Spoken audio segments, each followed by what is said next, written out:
The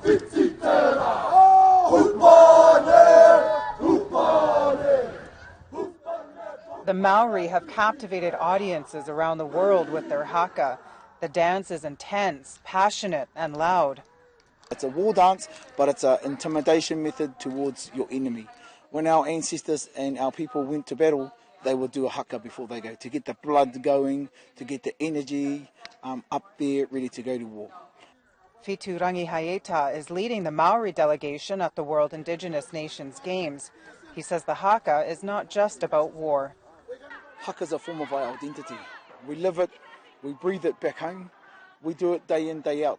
We're born into it and we'll die doing it when we go beyond. The Māori shared some of their traditional games with local people on the Musqueam Nation. It's become clear that the Wind Games are about more than just competing. The full reason we've come here is to share our stories and our songs with our First Nations brothers and sisters. Kurt Buffalo is from Samson Cree Nation. He may not have been dressed for it, but that didn't stop him from learning the haka. I'm in my cowboy boots and jeans, my hat, and I was out there. I thought, well, you know what? Instead of talking about it, I'm going to go ahead and do it.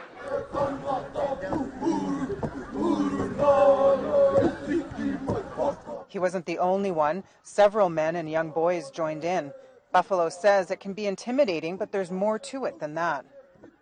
It's about being prepared to protect your family from threat, is what I see. And the facial expressions that they teach you, they're not easy either. But you know, there's a reason why they do that. Rangihaeta says the haka boils down to one main thing. We're very passionate about it because we're proud people. We're proud people, and whenever we go anywhere, we hold our heads up high because we're proud of our country. The haka wasn't the only hit the Māori group shared. We taught them some games in Māori, papakirere. We taught them poirako, which are the long string poi. We taught them poirako is with sticks. Poitoa is with the long stringed poi on the ends.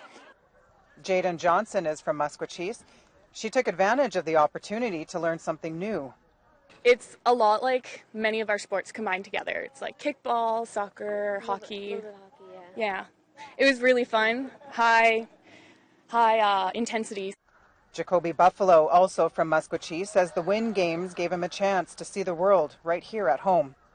It's a pretty big experience, you know, because it's kind of hard to see the world, and then you can see the world in our community, and like, you know, it's pretty amazing. They're asking for a little more about who we are, where we come from, what our beliefs are, and what makes us who we are.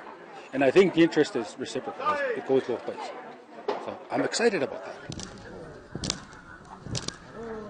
Willow Fiddler, APTN National News on the Ermineskin Cree Nation.